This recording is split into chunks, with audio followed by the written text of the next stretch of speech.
وَإِذْ قَالَ رَبُّكَ، واو اور اذ جب، قال کہا، ربک آپ کے رب نے، للملائکہ فرشتوں سے،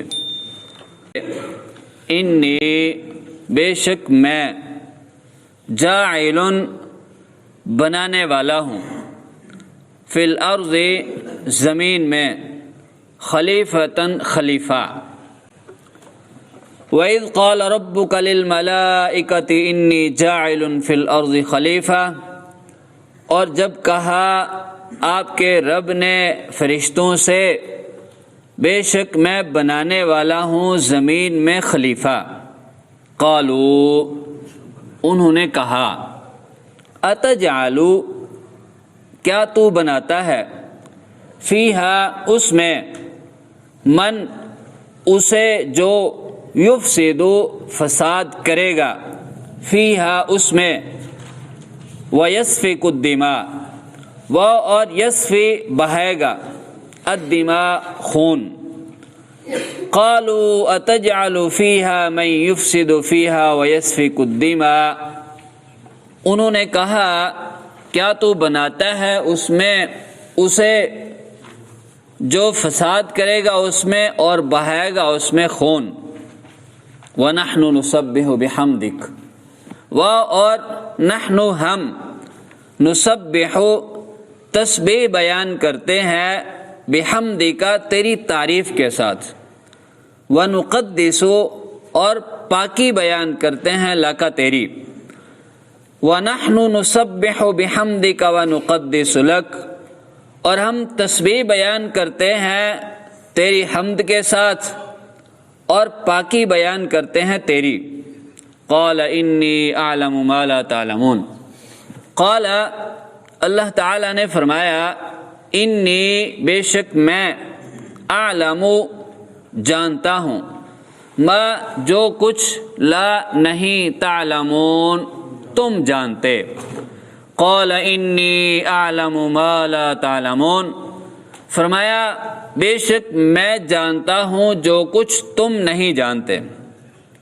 وعلم آدم الاسماء، وہ اور علم اس نے سکھائے، آدم علیہ السلام کو، الاسماء نام، کلہا سب کے سب، ثم عرضہم، ثم پھر عرضہ اس نے پیش کیا، ہم ان کو، علی الملائکہ فرشتوں پر، ثم عرضہم علی الملائکہ پھر اس نے پیش کیا انہیں فرشتوں پر، فقال انبئونی، فاپس قال کہا، انبئونی خبر دو مجھے، باسماء ہؤلاء باسات اسماء نام، ہؤلاء ان، باسماء ہؤلاء ان چیزوں کے نام، ان کے نام، ان کنتم صادقین ان اگر کنتم ہو تم صادقین سچے۔ وعلم آدم الاسماء كلها ثم عرضهم على الملائكة فقال انبئوني باسماء هؤلاء ان كنتم صادقين، اور اس نے سکھائے آدم علیہ السلام کو نام سب کے سب، پھر اس نے پیش کیا انہیں فرشتوں پر، کہا خبر دو مجھے ان چیزوں کے ناموں کی اگر ہو تم سچے۔ قالوا سبحانک، قالوا انہوں نے کہا، سبحانک تو پاک ہے، لا علم لنا، لا نہیں، علم لنا ہمیں، الا مگر، ما وہی جو، علمتا تو نے سکھایا نہ ہمیں۔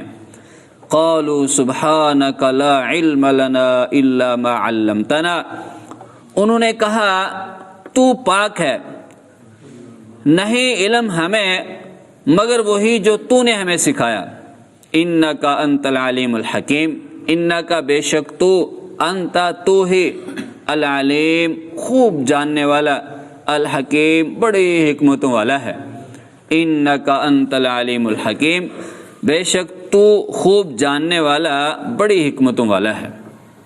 قالوا سبحانک لا علم لنا الا ما علمتنا انک انت العلیم الحکیم، انہوں نے کہا تو پاک ہے، نہیں ہے علم ہمیں مگر وہی جو تو نے ہمیں سکھایا، بے شک تو خوب جاننے والا بڑی حکمتوں والا ہے۔ ہمارے آج کے سبق میں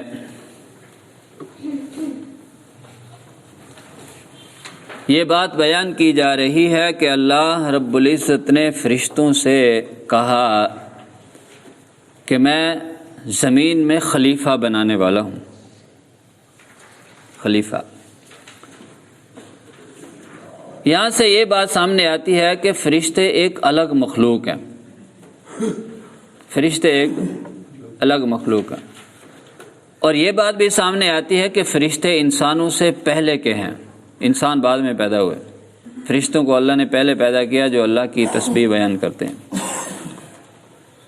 اور پھر ایمان کی جو تعریف کی گئی ہے، آمنت باللہ وملائکتہ وکتبہ ورسلہ والیوم الآخر والقدر خیرہ وشرہ، اللہ رب العزت کے اوپر ایمان لانے کے ساتھ دوسرے نمبر پہ فرشتوں کا ذکر ہے۔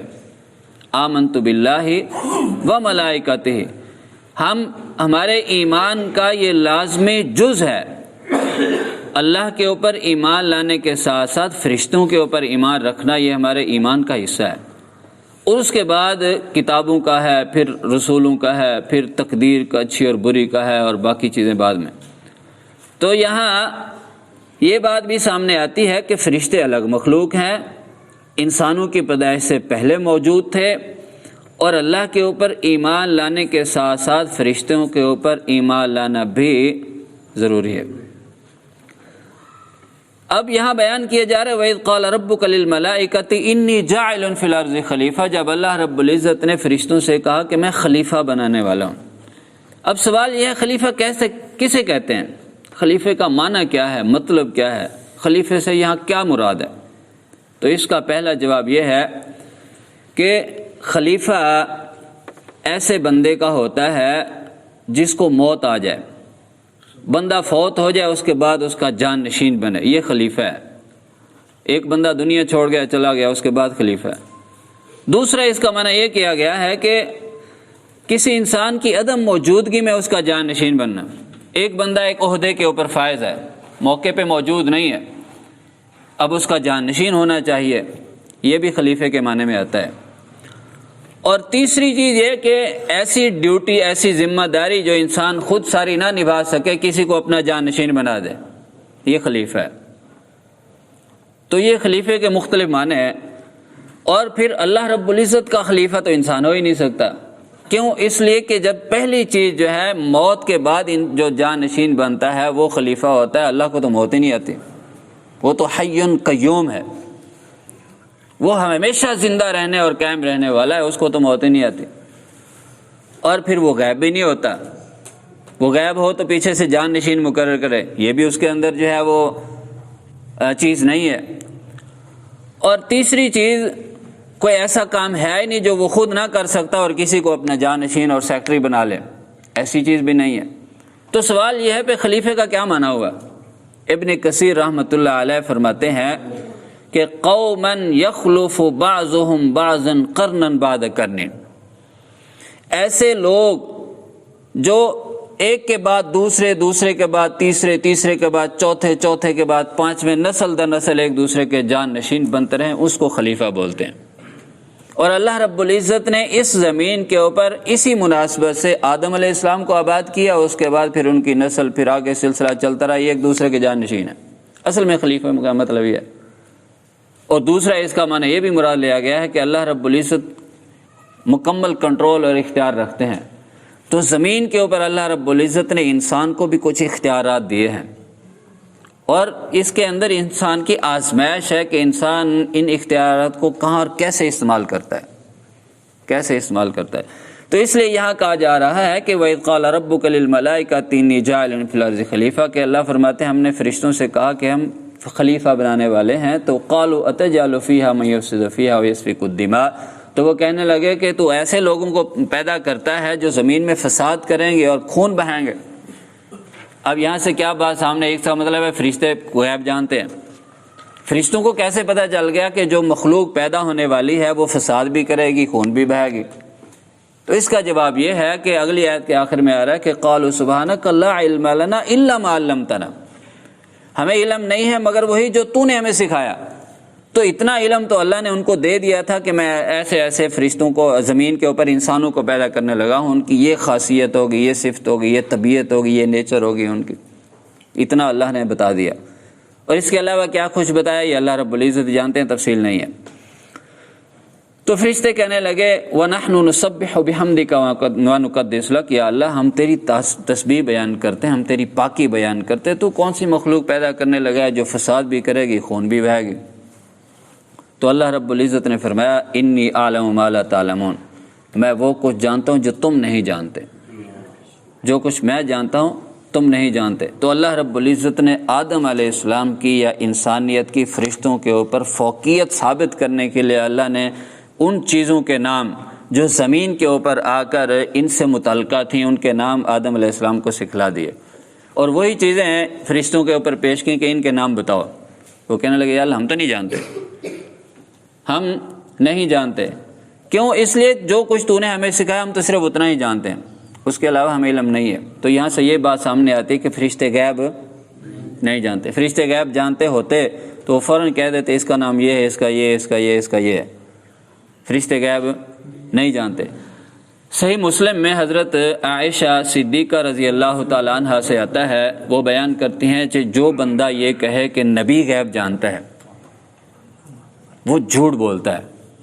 اس کو اللہ رب العزت کا یہ فرمان ذہن میں رکھنا چاہیے، اللہ نے اپنے پیغمبر سے کہا ان سے کہہ دیجئے انی لا اعلم الغیب، میں غیب کا علم نہیں رکھتا۔ فرشتوں کے غیب کے علم کی بھی نفی ہوگی، پیغمبر کے غیب کے علم کی بھی نفی ہوگی۔ اور ساتھ یہ فرمایا اگر میں غیب جانتا ہوتا لستکثرت من الخیر، وہ بہت ساری خیر جمع کر لیتا، بہت ساری خیر اکٹھی کر لیتا۔ اور نبی علیہ الصلوۃ والسلام کی سیرت طیبہ کو اگر دیکھا جائے تو اس کے اندر کتنے ایسے واقعات ہیں کہ غیب کا علم نہ ہونے کی وجہ سے آپ کو کتنی مشکلات کا سامنا ہوا۔ اس میں حضرت عائشہ صدیقہ رضی اللہ تعالیٰ عنہ کے اوپر جو تہمت لگائی منافقین نے، کتنی دیر پریشان رہے۔ غیب جانتے ہوتے تو ایسا ہوتا، فوراً بتا دیتے آپ منافقان دی شرارت ہوتے، انہوں نے آ کیتا، آپ پلان بنایا، آپ پروگرام بنایا، فوراً بتا دیتے، پتہ چل جاتا۔ لیکن اللہ رب العزت نے جب چاہا بتا دیا، جب نہیں چاہے نہیں بتایا۔ اس لیے یہاں اس بات کی بھی نفی ہو جاتی ہے کہ اللہ کے علاوہ غیب کوئی نہیں جانتا، فرشتے بھی نہیں جانتے، پیغمبر بھی نہیں جانتے۔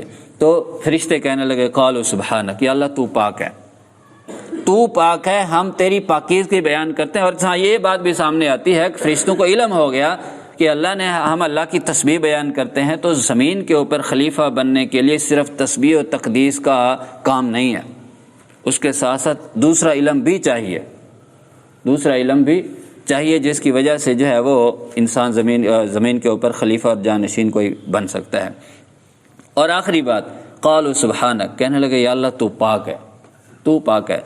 سیدنا ابو ذر رضی اللہ تعالیٰ عنہ سے آتا ہے صحیح مسلم میں کہ نبی علیہ الصلوۃ والسلام سے سوال کیا گیا، پوچھا گیا اللہ کے رسول ذکر، یہ فرشتے جو ذکر کرتے ہیں نحن نسبح بحمدک ونقدس لک، یا اللہ ہم تیری تسبیح بیان کرتے ہیں، تسبیح کون سی ہے، یا سب سے اچھی تسبیح کون سی ہے، کون سی تسبیح ہمیں بھی کرنی چاہیے؟ فرشتے بھی اللہ کی تسبیح کرتے ہیں۔ تو نبی علیہ الصلوۃ والسلام نے فرمایا کہ انسان کو وہ تسبیح کرنی چاہیے جو تسبیح اللہ رب العزت نے فرشتوں کے لیے اور انسانوں کے لیے منتخب کی ہے۔ وہ تسبیح کیا ہے؟ سبحان اللہ و بحمدہ۔ صحیح مسلم کے الفاظ ہیں سبحان اللہ و بحمدہ۔ یہ تسبیح ایسی تسبیح ہے جو مشترکہ ہے، فرشتے بھی یہ تسبیح کرتے ہیں اور انسان بھی کرتے ہیں۔ اس لیے فرشتے کہنا کہ قالوا سبحانک، اللہ تو پاک، ہم تسبیح بیان کرتے ہیں تیری، ہم تو ایسے کہہ بیٹھے تھے، ہمیں واقعتاً علم نہیں ہے، یہ تو ہی جانتا ہے، جو جانتا ہے تو جانتا ہے۔ الا ما علمتا، ہمیں صرف اتنا علم ہے جو تو نے ہمیں سکھا دیا ہے۔ انک انت العلیم الحکیم، اس لیے کہ تو جانتا ہے، علم بھی تیرے پاس ہے اور اس کی حکمتیں بھی تیرے پاس ہیں، کس کو خلیفہ بنانا ہے، کس کو کیسے کہاں کس انداز سے رکھنا ہے، اس کا علم تیرے پاس ہے، یہ حکمتیں بھی تو ہی جانتا ہے۔ یہ مختصر خلاصہ ہے۔ سبحانک اللہم و بحمدک، اشہد ان لا الہ الا انت، استغفرک۔